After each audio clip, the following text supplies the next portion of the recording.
Black Horses for the King, Part 4, Camelot. The next morning, when dawn was breaking, we left the farm at Deva, a cavalcade.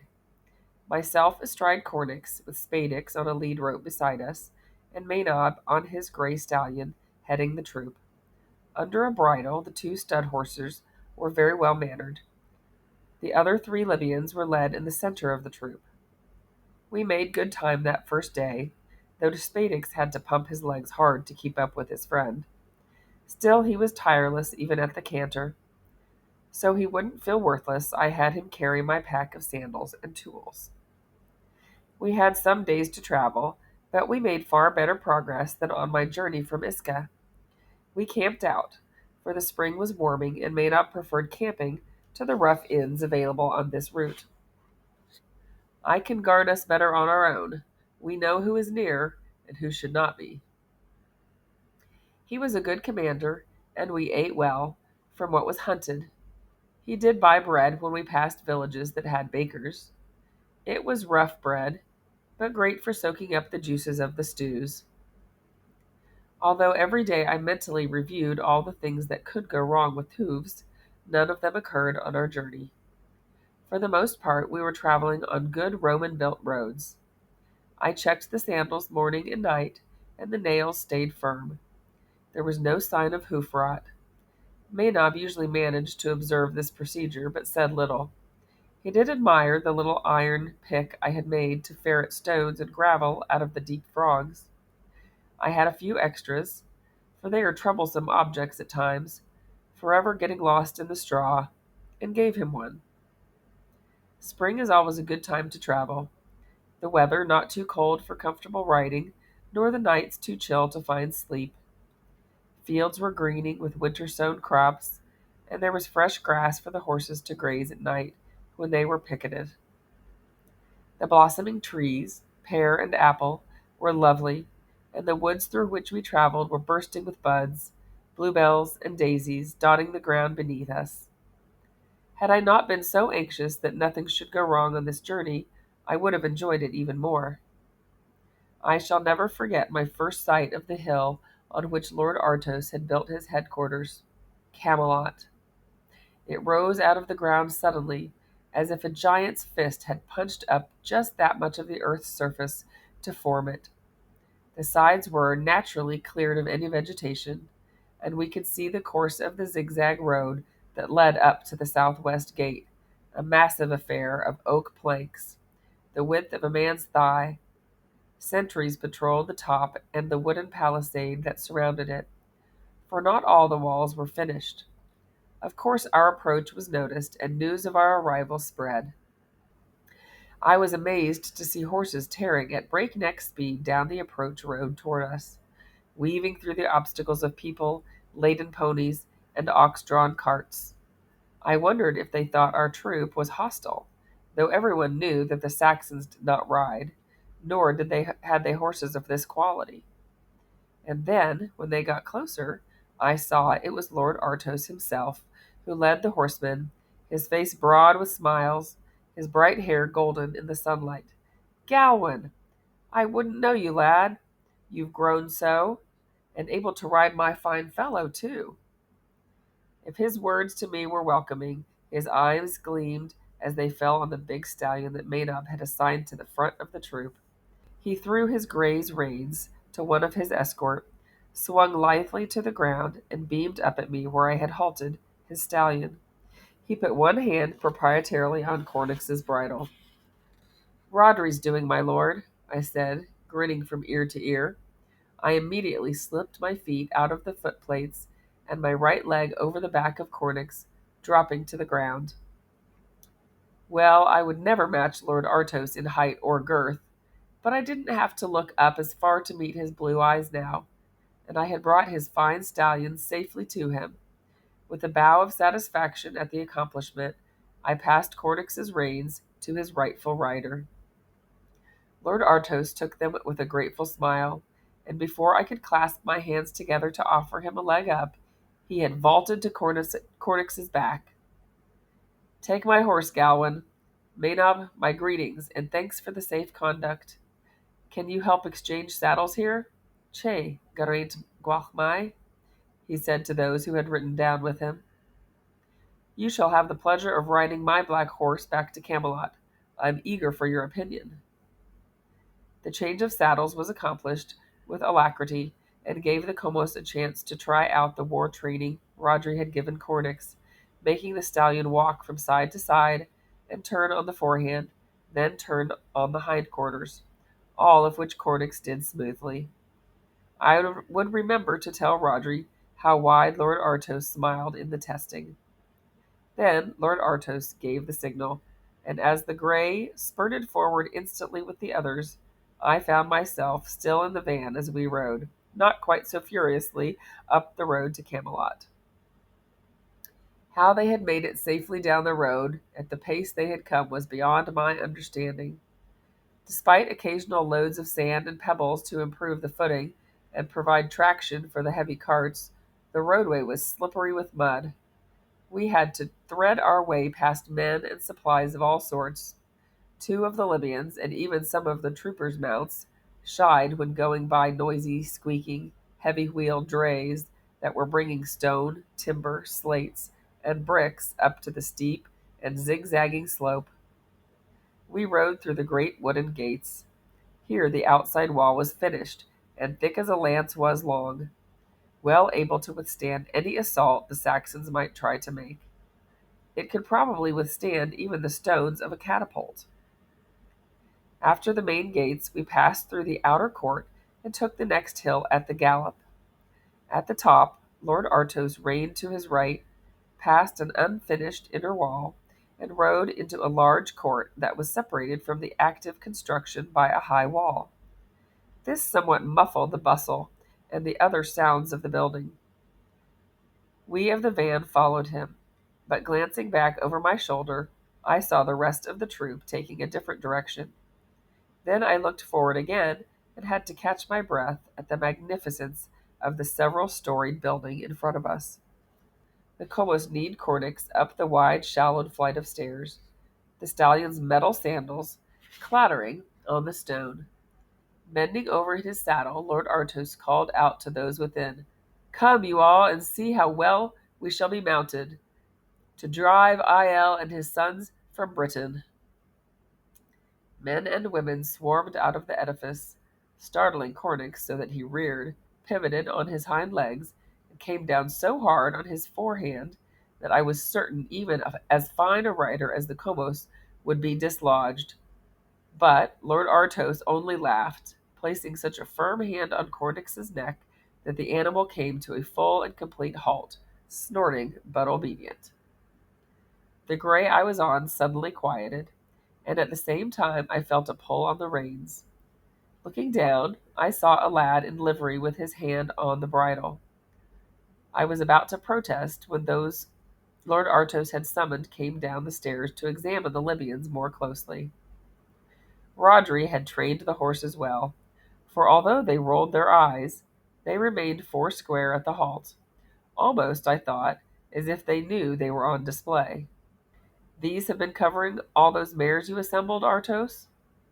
asked a man, one of the companions, to judge by his bearing. He ran a knowing hand down Victor's near foreleg. "And is this what made all that clanging?" he cried, fingering the rim of the iron sandal. "Ah, so Canaan has finally succeeded with the hoof sandal." And now the Comos glanced at me to verify that. I nodded. "They are all shod, Lord Artos, to protect their hooves." "No hoof, no horse," Lord Artos roared with laughter, slapping his leg in high good humor. "Eh there, Galwin?" I laughed too, sitting that much straighter because he had singled me out as a conversant with his jest. "Horse sandals?"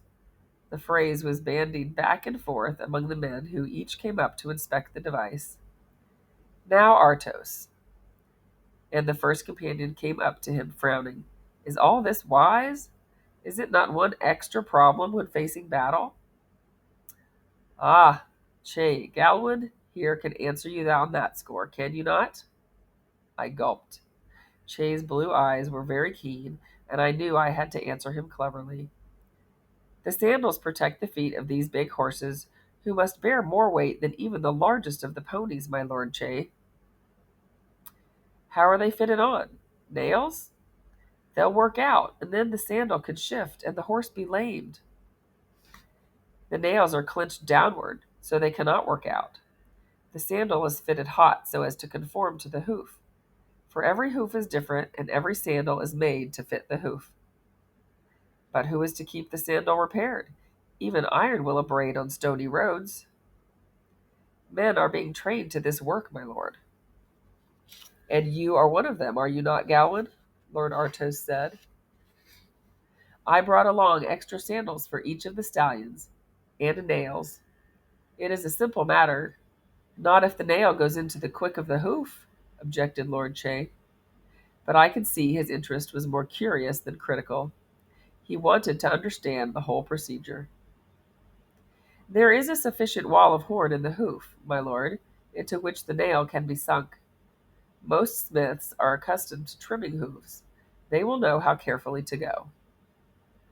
I'd rather have you here to attend the matter, Lord Artos said. Lord, and now I began to stutter. I am still in need of much training in the care of the hoof and its ailments. Canaan said, well, if he has had the training of you, I don't worry at all.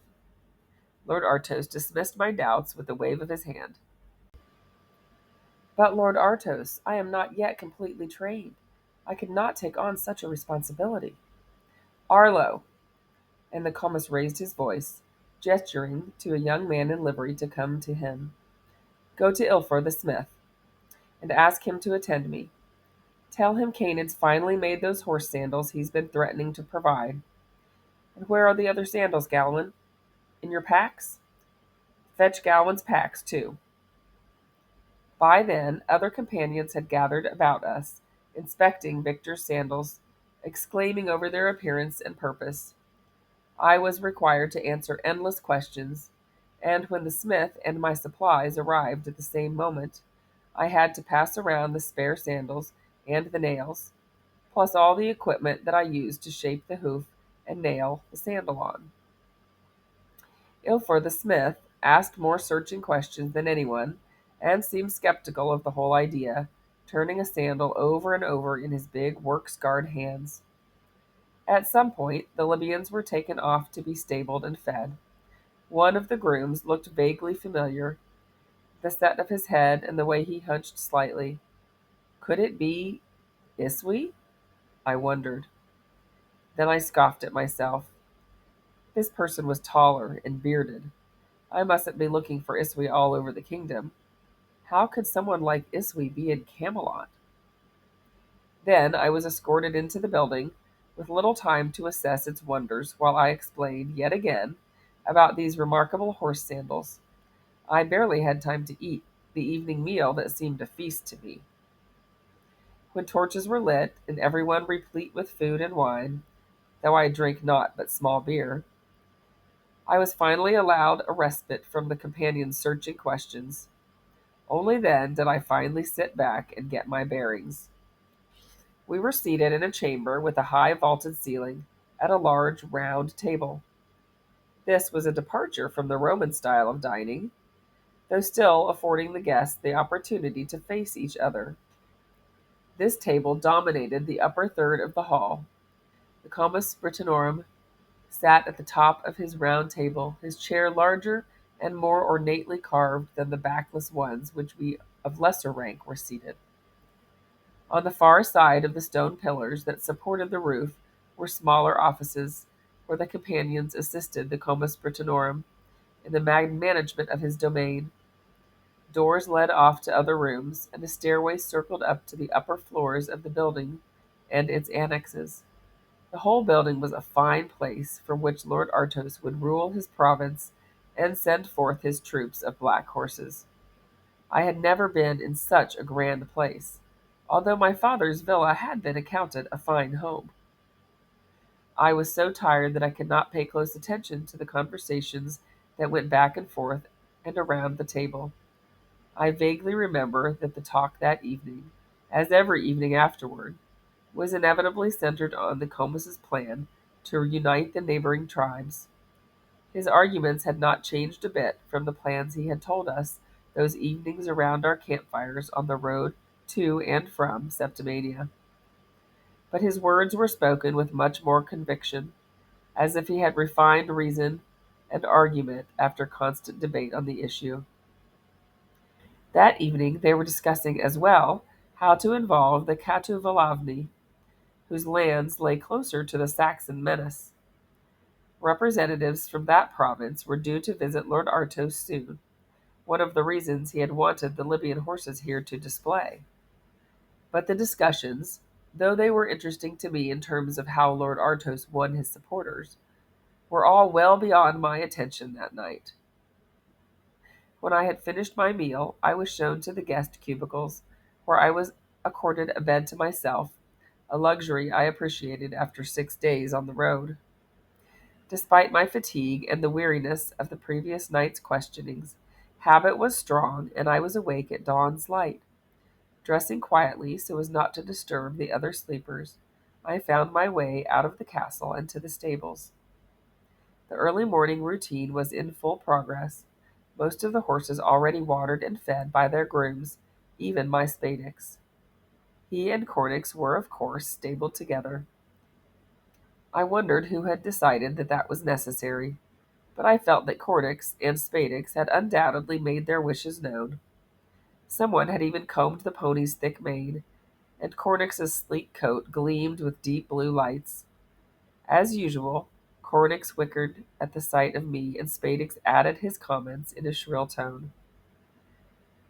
"You didn't need to come," said a lad whom I remembered as the one who had led Comos Artos's gray stallion.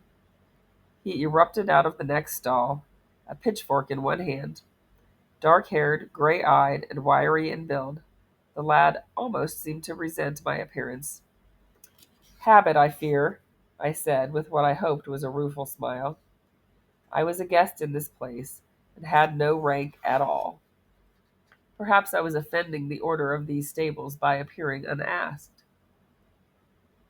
"You're the one who made the horse sandals," he added, more suspicious than ever. "I'm learning how," I said with emphasis, and saw him relax his guard a trifle. Cornix pushed his nose at me for a caress, and ducked his head so I could scratch his ears. The boy's eyes widened. "He knows you." "He should. He's been in my charge since Lord Artos bought him at Septimania." "You went there with the Comos?" His surprise doubled, and I could see a grudging respect in his manner, which I couldn't fail to appreciate. I smiled back, warming to the lad, seeing in him traces of what I had been like a scant year before. "I was, and I sailed back with him, Cornix and my pony Spadix here." I could be proud of that adventure. He gawped, his chin dropping as he was finally impressed by my bona fides. I slapped Cornix familiarly on his strong, thick neck. "I rode Cornix here, until Lord Artos claimed him on the road."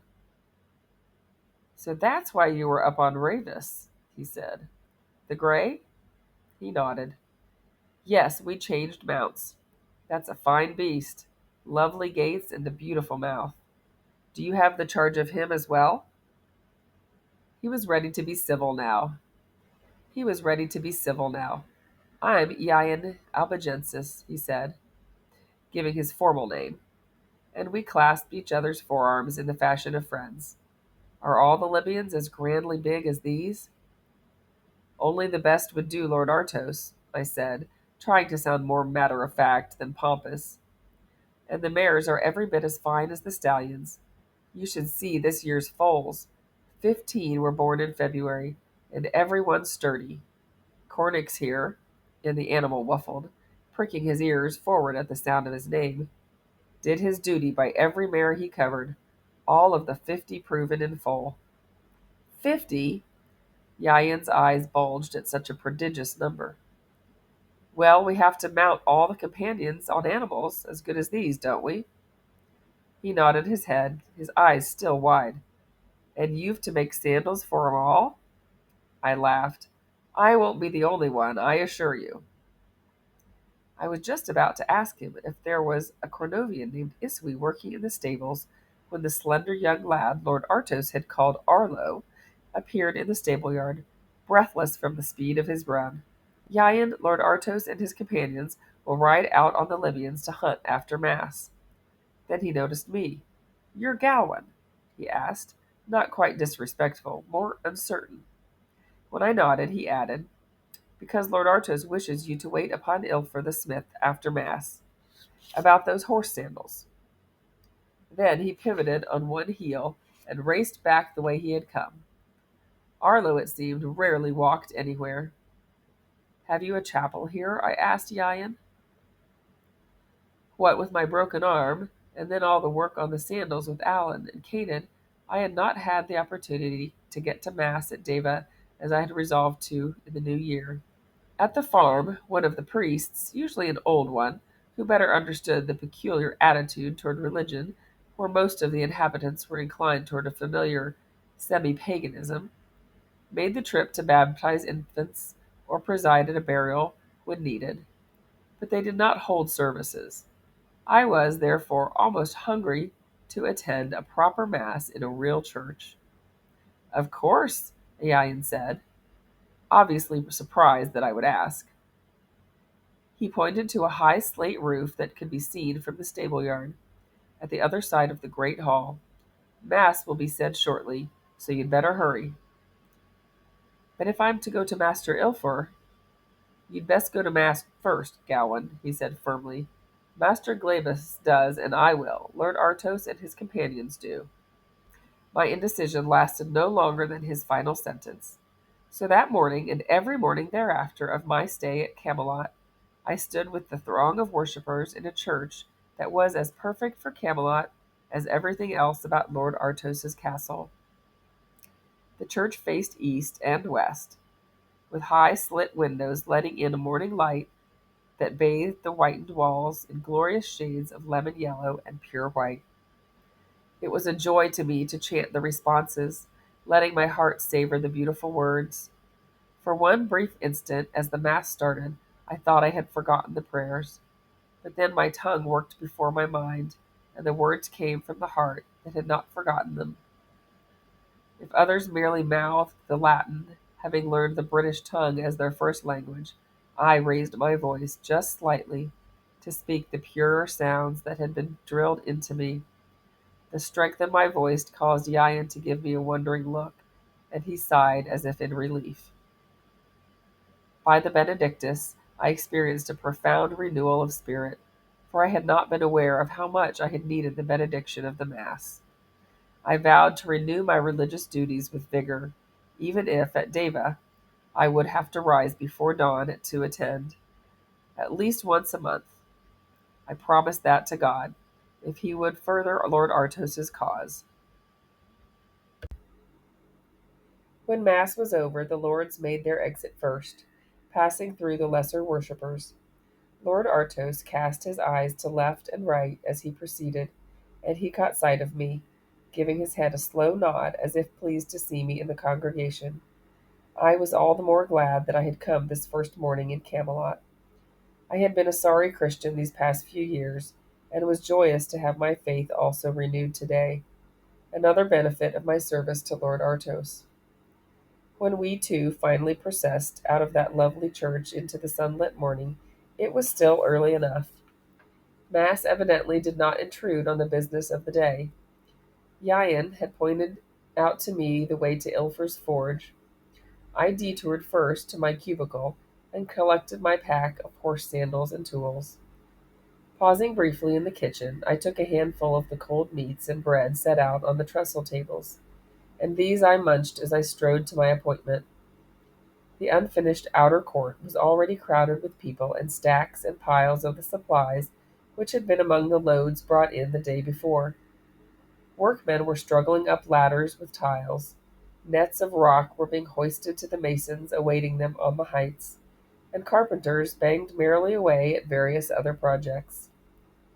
Allen's forge at Deva had been generous in size, but Camelot's was immense, sprawling from one vast cavern to another across the completed wall of the castle. I don't know how many smiths there were working metal at their anvils, but obviously Ilfer was an important person to have charge of so many. Master Ilfer, however, broke off the orders he was giving two underlings and whirled on me as if I had lost an entire day's work. I had not seen him at Mass, and somehow did not think I ever would. Later I would learn that religious tolerance was a part of Lord Artos's way of dealing with diverse people and attitudes. "I want to see these sandals of Canaan's," he said, scowling. He had not seemed so critical the night before. But then Lord Artos had been present. Now I was in the smith's own domain, and considerably inferior to him in rank. When I went to remove some sets from my packs, he shook his thick hand. "No, not ones you brought. Show me how you make them." I made, and I stressed that word slightly because Ilfer had the look of a bully, and I would no longer let myself be a victim. All those. I was also feeling extremely charitable after the cleansing effect of hearing Mass. "Show me," he repeated, and he gestured peremptorily at a handily empty anvil at the nearby fire. Then he folded his heavily muscled arms across his chest, obviously skeptical.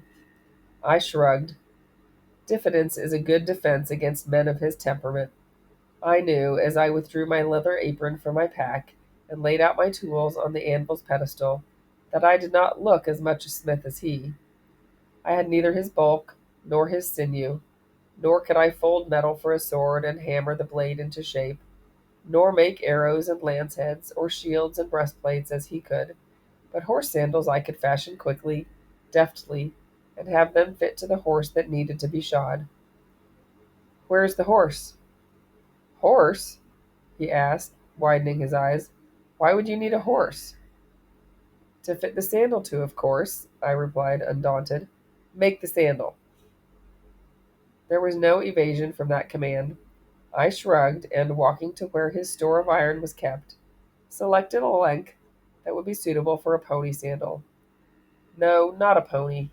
I realized I had the gray stallion in mind. Why not sandals for Ravis? Lord Artos rode him often. I had acquired the habit of checking the feet of any horse I rode, assessing how wide or narrow a sandal would be to fit the beast. I had done so the day before with Ravis. That trick of observation stood me in a good stead now. I nodded to the bellows boy to stoke up the fire, and I thrust the metal into its reddening coals. I turned it until the center was bright orange, and, grabbing it with my tongs, began with my hammer to curve a sandal out of the shapeless length. There is a joy in working metal, in watching it take the shape you have in your mind, as if you have been able to translate form from mind to matter. I heated and bent the metal several times to obtain the appropriate semicircle. I then heated and flattened it within that form to match the gray's feet. I heated it again to make the nail holes, hammering the iron spike through the pliant metal. Then I thrust it into the water butt and began the second sandal. All the while, Ilfer watched with narrowed and suspicious eyes. But for the fact that I had been accustomed to the constant appraisal of both Allan and Canaan, the doubt and challenge in his face and stance would have made me nervous. Of course, once engrossed in the making of the sandals, I actually forgot him in the rhythm of the work. When I had finished the set, I looked up at him questioningly. He reached in among the sandals I had brought with me and took out a pair, tied by a thong. These he compared to the ones I had just finished, and snorted. "Much too small if these are for those Libyan blacks," he said almost contemptuously. "They have all the sandals they'll need for the year," I said calmly. "I made this set for the gray desert stallion Lord Artos rode yesterday." "You did?" And his brows went up. At his imperious gesture, the bellows lad came quickly to his side and was told to go ask Master Glebus at the stable-yard to send up the gray. Once again he folded his arms across his chest and waited with patience of someone who was confident of success in humbling a braggart. And something more. It was as if he knew something about me, something to my discredit. He was waiting to see if I could do what I had so glibly described to the companions. I thought suddenly about the young man I had seen last night who had seemed so familiar. Could it have been Iswy after all? Putting a word in the smith's ear. I had grown taller. Why not Iswy? I hadn't known his age, but possibly he was old enough now to have grown a beard too. But surely a man of Master Ilfer's standing would pay no attention to snide remarks by a groom. Not to let Ilfer's regard or my own suspicions unnerve me. I took out my sack of horse sandals and nails, wedged ones I had made myself to Alan's designs. I put hammer and rasp where they would be easily to hand, and then I likewise waited, hands tucked into the ties of my leather apron. Master Glebus himself led the grey to us, the bellows lad trotting behind him. The boy's eyes were avid with anticipation of my downfall. Sa, sa, sa, I murmured in Canaan's way to the grey, for he didn't like being close to the fire. He twitched his delicate ears back and forth nervously at all the loud clangings and bangings. I stroked his neck and withers, working my hand down near leg to fetlock, which I then tugged up. He had a strong, deep hoof that needed only a little trimming. But I had something to prove first. I picked a sandal out of the water butt and laid it on the hoof. I admit to a smile of triumph when I heard a quick gasp of surprise from the lad. I did not look at Ilform, but Master Glebus certainly noted the excellent fit. "However did you do that, lad?" he asked. "Why, they fit as if they were made for him." "They were," I said, letting the hoof down as I confronted Master Ilfor. He scowled and gestured for me to fit the other front hoof. I changed sides and showed that the second sandal was as close a match to the horse's hoof as ever the first had been. Ilfor gave one grunt. "Shall I put the sandals on?" I asked Master Glebus, for he had charge of the horses, and it was wise to get his permission. "Yes, I should like to see how it is done," he said without so much as a glance in the smith's direction. He knew, without being told, what had occurred here in the smithy. His attitude toward me was so positive I began to think that I really hadn't seen Iswy last night. So, with some relief, I threw the first sandal back into the fire to heat, for nailing it on hot made for the best fit. The grey was not as easy to work on as the Libyans, who had grown to trust me. In fact, he was so completely rebellious, despite my best efforts at soothing him. It looked for a while as if he was more likely to leave here sandalless, which made nothing of my gesture in making so perfect a rim for his feet. But Master Glebus had an old hand at dealing with a fractious horse. He wound a stout rope about the end of the grey's nose and twisted it hard. The twitching gave Ravis something to think of other than his feet. I worked as swiftly as I could with the hot sandals, placing each nail and measuring how it would enter the hoof at the correct angle so as not to prick the tenderer part of the foot.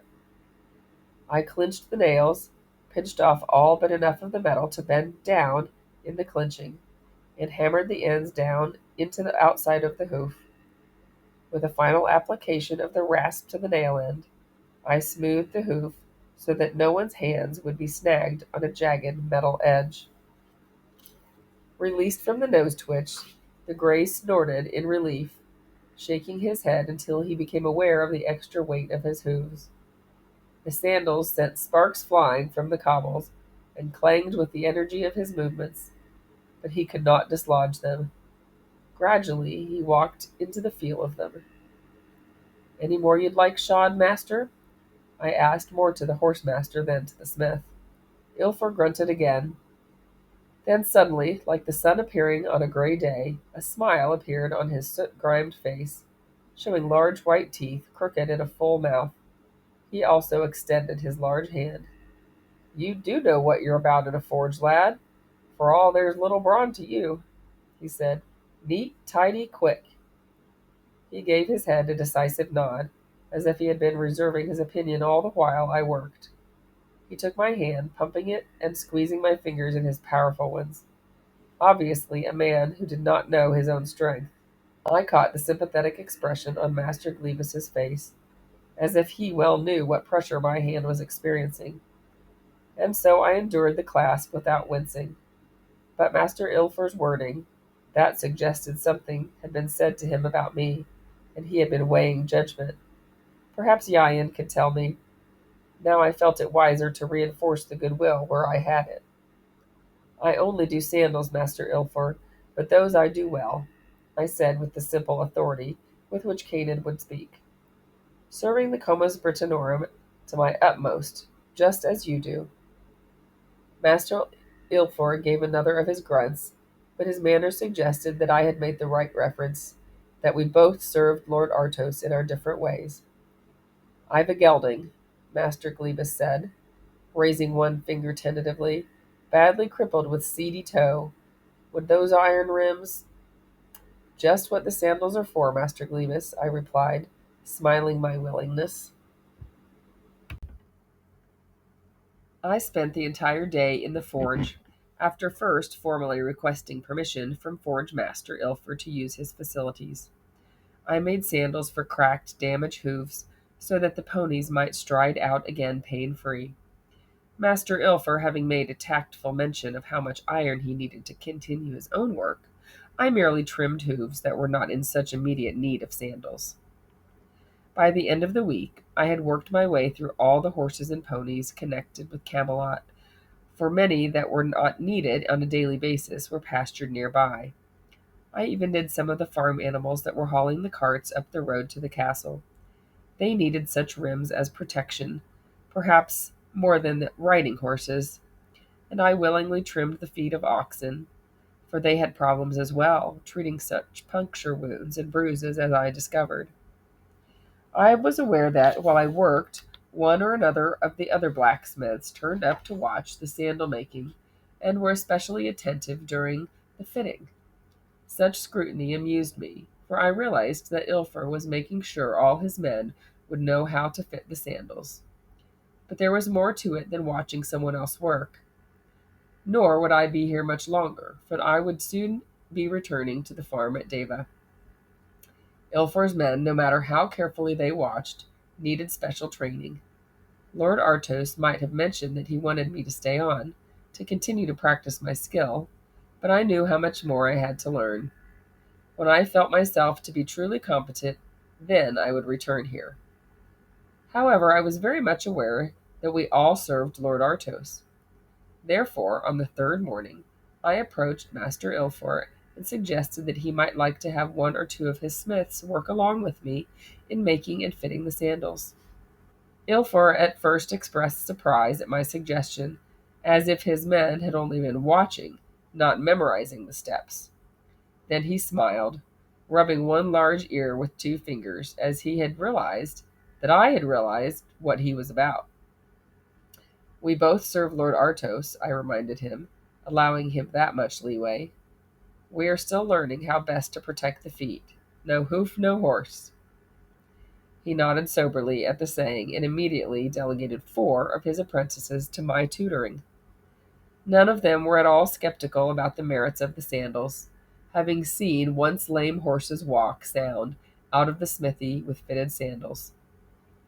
By chance I heard from Master Glebus that a horse had been put down for a broken leg, so I begged to prepare one hoof so that the students would learn, as I had from a close examination of a horse foot.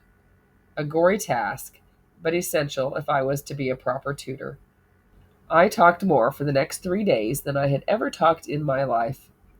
I sent the apprentices out to find unshod horses to practice on. Although I tried to avoid such a problem, it turned out that the one nail bind that occurred, from a nail sunk too close to the tender part of the foot, made my 4 students more conscious of the damage inattention to detail could wreak. I talked, I explained, I demonstrated. The metal fabrication was never a problem with men already skilled at forge work, nor was making the special tools required to do the actual fitting. But metal is dead, a horse is living. They had to learn how to cope with the horse, the hoof, the hammer, and the nail. Gradually, though, I could see confidence building as they acquired a certain knack in the doing. Since I was free to move about Camelot, I did so, looking for another glimpse of the man I thought was Iswi. I had none, but then he could have been there and gone. Camelot had constant visitors, each with attendants.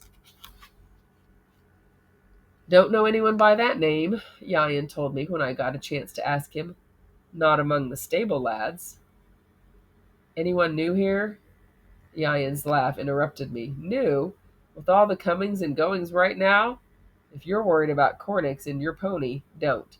Master Glebus is real careful about who he lets work our horses, he added, pushing out his chest proudly. I certainly hadn't seen anyone remotely resembling Iswi since that first glimpse. Any Cronovians? I asked. Yayan shrugged. I don't ask such questions. Then he had a thought. Plenty of people coming in to work out there. And he waved at the outer courtyard. Iswi would work with the horses. Unless, of course, I added to myself, Barricus had seen to it that no one hired him to care for animals ever again. Yayan shook his head. We've had half a dozen lads coming in and out with our guests' horses over the past few days. If he was here, he's gone now. That was all the reassurance I was likely to find, and really I had far too much else to do to fret over a man who was leagues away from Camelot now, even if he had been here one night. My last 2 mornings at Camelot I spent teaching the apprentices what I had learned from Canaan of remedies for common hoof ailments like seedy toe, sand cracks, hoof rot, and the puncture wounds that were so prevalent. They listened, but I think that most of them thought that such knowledge was redundant. They would do whatever Master Glebus or the horse's owner required them to do. That was a smith's view of metalworking, but not mine, nor Canaan's. However, the apprentices learned much and were no longer as skeptical of my craft. That in itself was a huge step forward.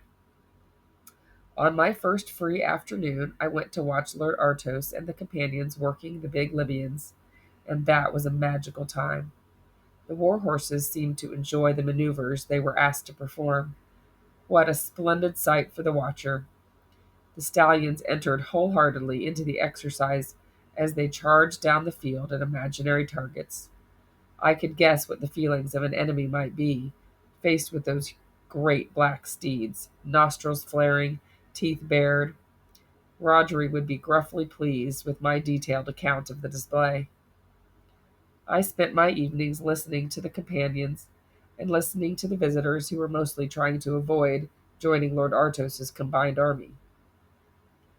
I remembered what Lord Artos had said that one night when we were around the campfire, that God had given men free will, and it was up to men to make the proper choices in their lives, choices that would lead them to places in heaven. I had not much time for philosophy on board the Corelia during the long months in my uncle's service, not even at the farm in Deva, but in Camelot I gave much thought to the world and my place in it. Would that I could join the force that Lord Artos was now training, and who would train me as a swordsman? Maybe as a slingsman, for Guyan was handy with the Cornish weapon, but slingsmen were foot soldiers, and I wanted to ride a Libyan stallion into battle. Ah, well, I thought philosophically, at least I've been to Camelot.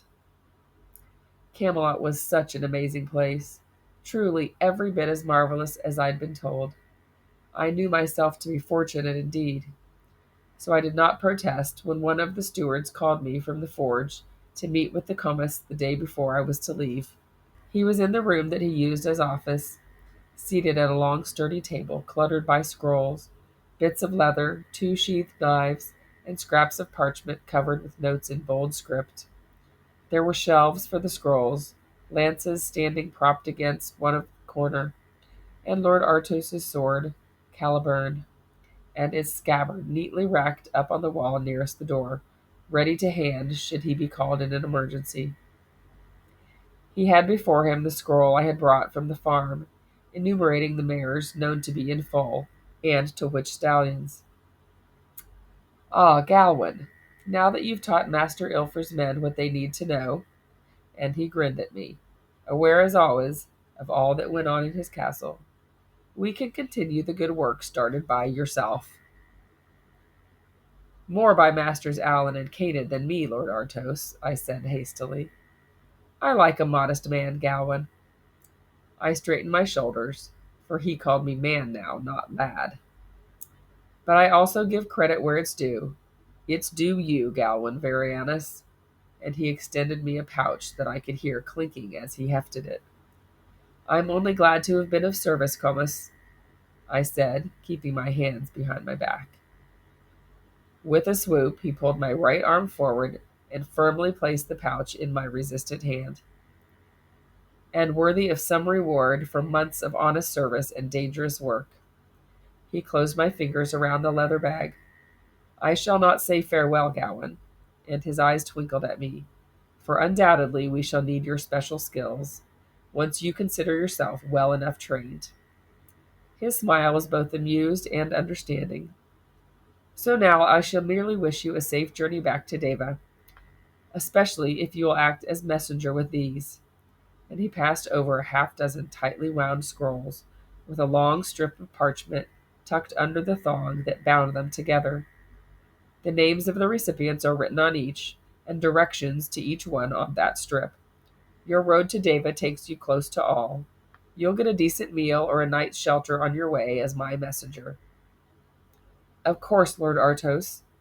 And then I stuttered to a full stop.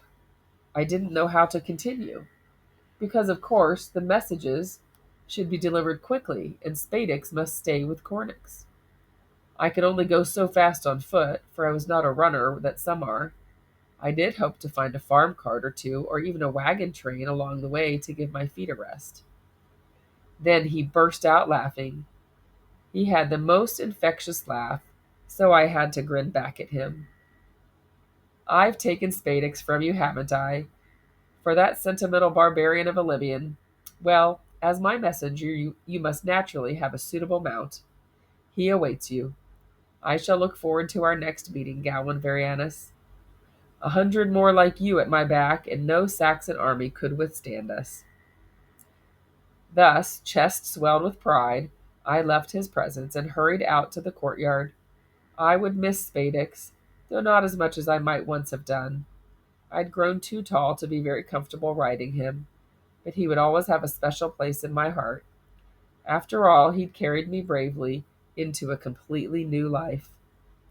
I did not, however, anticipate the mount awaiting me, the African gray, and wearing under the saddle a pad with Lord Artos's distinctive device of the bear. Tied to the saddle was a cloak, also in the colors of the man I served, and a leathern pouch to protect the scrolls from weather and dust.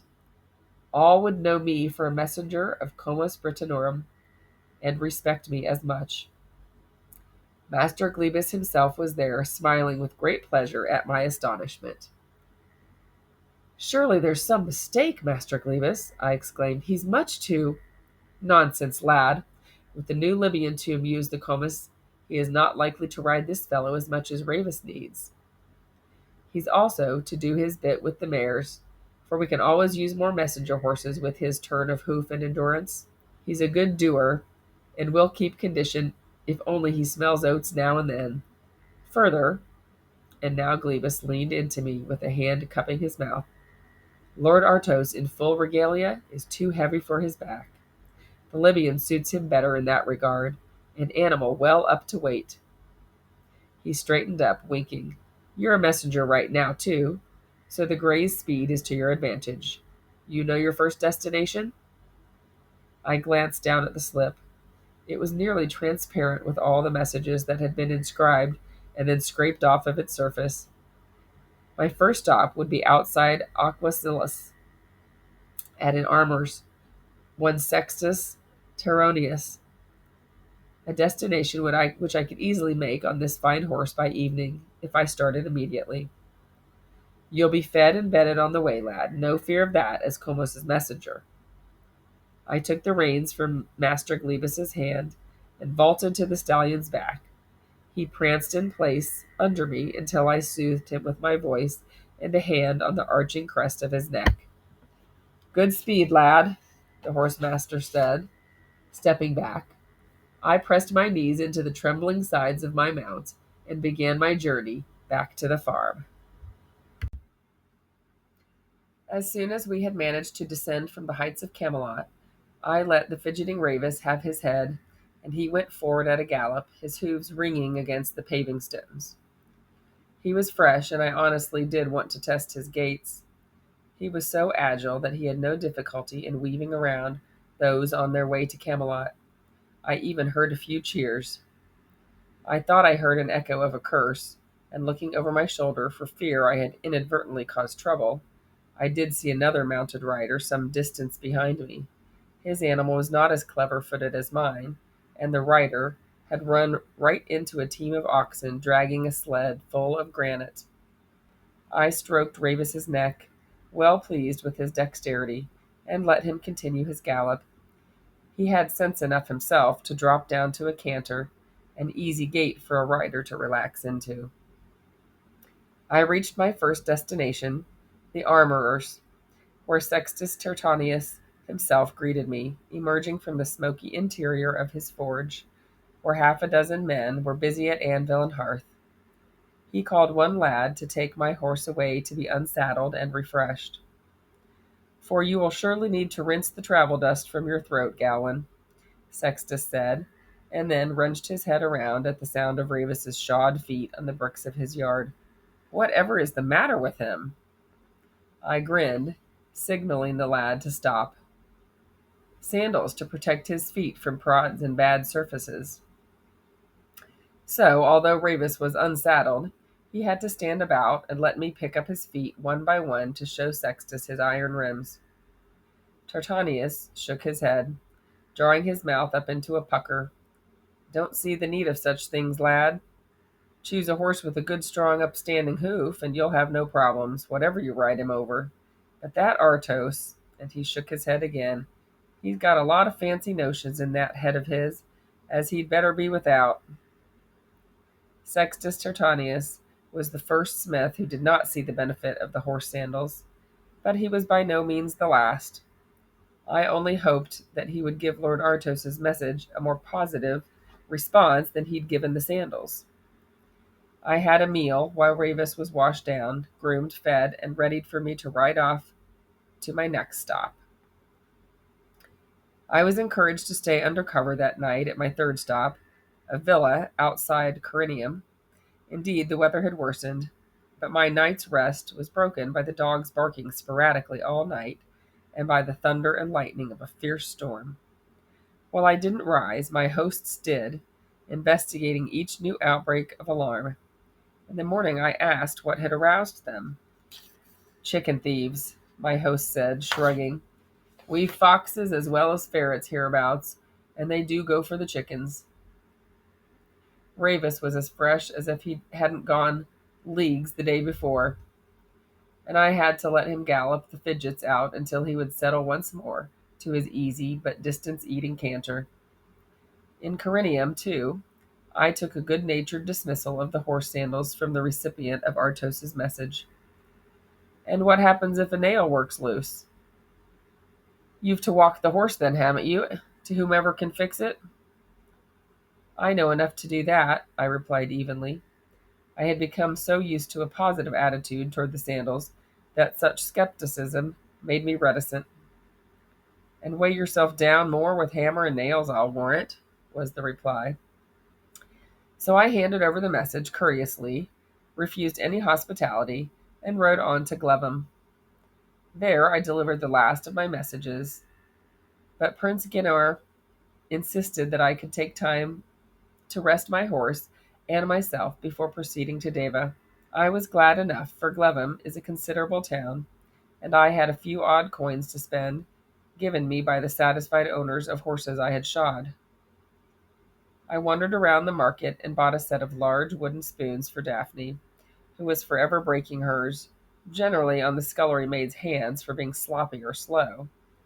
I bargained hard for a cloak fastener for Canaan, and bought a hot meat pie from a vendor.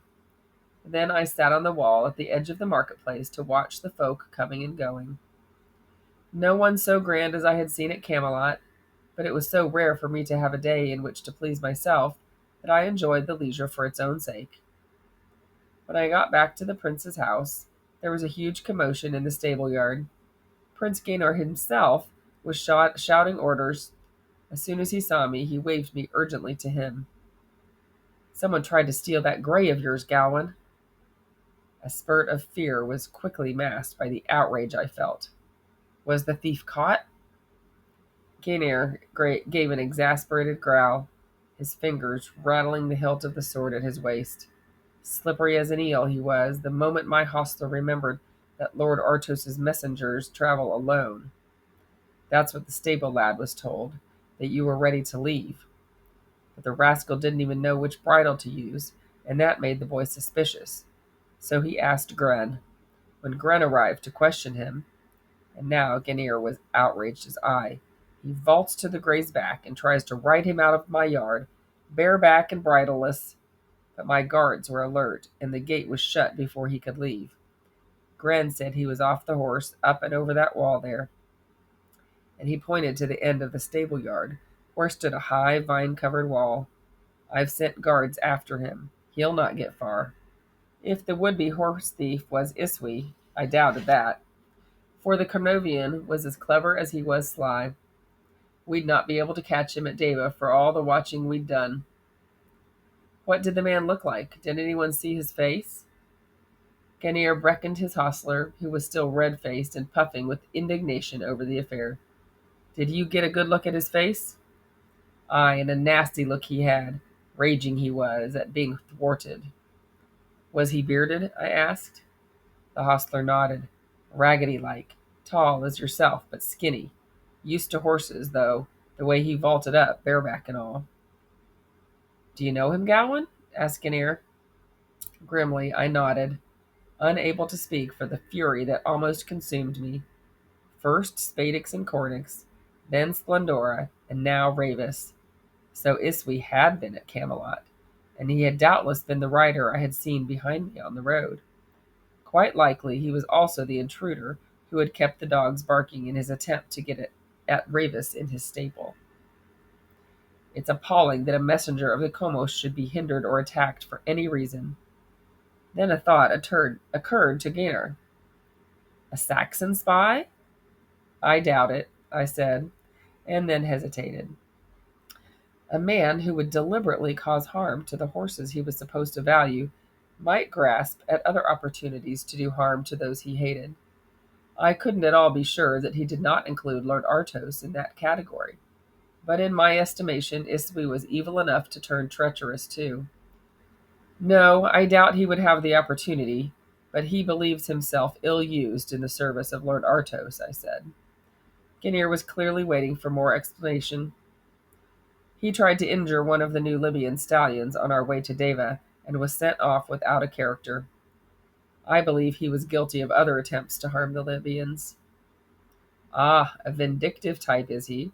Gaynor touched his temple, nodding with complete understanding. Never fear, Gowan. We'll find him, and he won't bother you any more. While your guards are after him, I should be on my way, I said with true regret, and some honesty. I am in Lord Artos's service, and there is another stop I should make to see if there are messages to be carried to Deva. Not true, but Prince Gaynor accepted it. I would have a good start on Iswi even if Glevum guards did not catch him, and I'd travel by less well-used roads so that no one would see me passing. That is how I made it safely and speedily back to the farm at Deva. I had told Teldus of the incidents, and any time the dogs barked at night or the geese honked, someone went out to investigate. More than a week later, Prince Gaynor sent a regretful message that, despite the most diligent of searches, the culprit had not been caught. However, he had been traveling west and south when last sighted.